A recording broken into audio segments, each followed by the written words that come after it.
When Poltergeist was released in 1982, it wasn't just another ghost movie.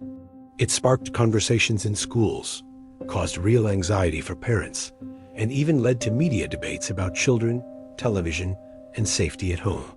Not because the story was true, but because it tapped into something deeply real. Before Poltergeist, haunted houses in movies were almost always old, creepy mansions or abandoned buildings in isolated locations. Poltergeist shattered that rule. It set the horror inside a brand new modern American suburban home, the ultimate symbol of safety, success, and stability. This was a radical shift. Critics at the time pointed out that the film had turned the safest space in American culture into a site of profound threat. In the weeks after the film's release, parents reported their children were suddenly afraid to sleep alone. Television sets, once a source of comfort, became a trigger for fear.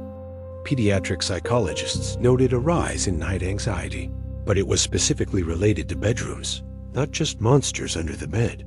The key detail was that children weren't just afraid of ghosts. They were afraid of their own familiar rooms, changing the moment adults weren't looking. The television was the heart of this new fear.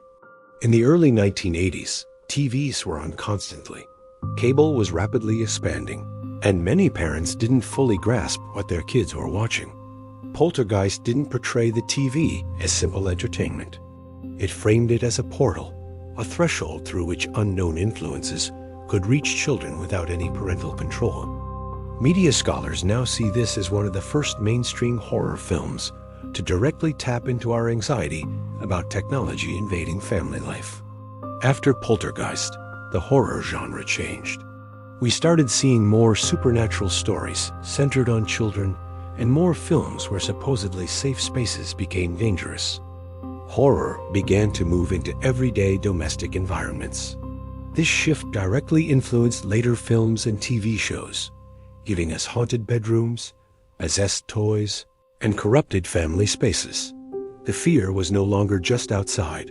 It had moved into the home itself. So, why does this film still matter? Poltergeist didn't just scare people because of ghosts. It terrified them because it questioned something fundamental. If your home isn't safe, then what is?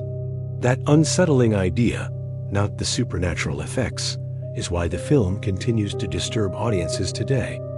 It wasn't just a ghost story.